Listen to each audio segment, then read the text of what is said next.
कोकणातील प्रत्येक अपडेट जाणून घेण्यासाठी आजच माझे कोकणच्या सोशल मीडिया प्लॅटफॉर्मला लाईक, फॉलो आणि सबस्क्राइब करा। आज आषाढी एकादशी निमित्त खेड तालुक्यातील भरणे येथील वारकरी मठामध्ये आज सकाळपासूनच अतिशय भक्तिभावाने येणाऱ्या भाविकांची गर्दी पाहायला मिळत होती। येथे येणाऱ्या प्रत्येक भाविकाच्या चेहऱ्यावरती आपला पांडुरंगाच्या भेटीचा आनंद ओसांडून वाहत होता।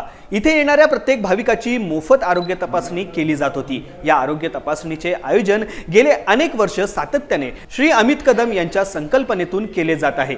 या महाआरोग्य तपासणीकरिता JCI Khed, lions club Khed, Gharda foundation आणि योगिता दंत महाविद्यालय खेड यांच्या सहकार्यातून हे महाआरोग्य शिबिर राबवले जात आहे।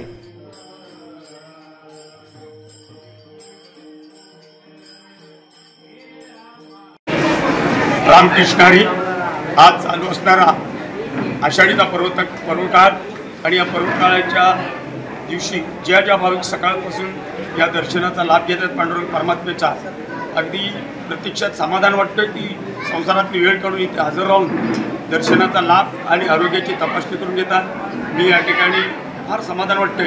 तसेच या आरोग्याचे सर्व डॉक्टर टीम यांनी देखील प्रेमाने सगळ्यांना या ठिकाणी सेवा करत आहेत। हे पाहून आम्हाला फार समाधान वाटतं। अशीच अखंडित सेवा प्रत्येकाच्या हृदयात राहो हीच या ठिकाणी ईश्वरचरणी प्रार्थना या म्हणजे आषाढी एकादशीच्या निमित्तानं मी प्रत्यक्षात सगळ्यांना शुभेच्छा देतो।